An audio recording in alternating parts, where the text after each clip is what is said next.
দীপার দৃষ্টি ফেরাতে এবার ছুটে এলো অর্জুন। হ্যাঁ বন্ধুরা, এমনটাই দেখতে পাবো আমরা অনুরাগের ছোঁয়া ধারাবাহিকের আগামী পর্বগুলোতে।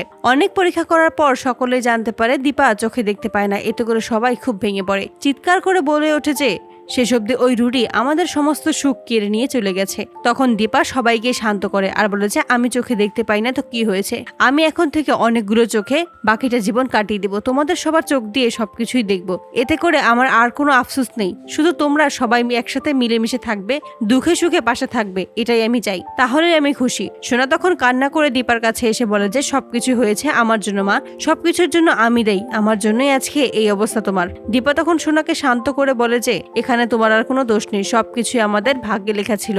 রূপা যখন এই সমস্ত কথা জানতে পারে তখন সে কোনোভাবেই মেনে নিতে পারে না। রূপা চিৎকার করে বলে ওঠে তুমি আবারও চোখে দেখবে মা, আমি তোমার চিকিৎসা করাবো, আমি তোমার জন্য বেস্ট ডক্টর নিয়ে আসবো তোমার চিকিৎসা করানোর জন্য, তুমি আবারও চোখে দেখতে পাবে। এই বলে সে কি করবে কিছুই বুঝতে পারে না। ঠিক সেই মুহূর্তে অর্জুনের কথা মাথায় আসে এবং অর্জুনকেই কল করে বলে যে অর্জুন তার মাকে যেন বাঁচিয়ে নেয়, তার মায়ের চোখের দৃষ্টি যেন ফিরিয়ে আনে। তাই অর্জুন রূপার ডাকার অপেক্ষা করতে পারে না, দীপাকে বাঁচানোর জন্য আবারও ফিরে আসে অর্জুন রাজি হয়ে যায় সার্জারি করার জন্য।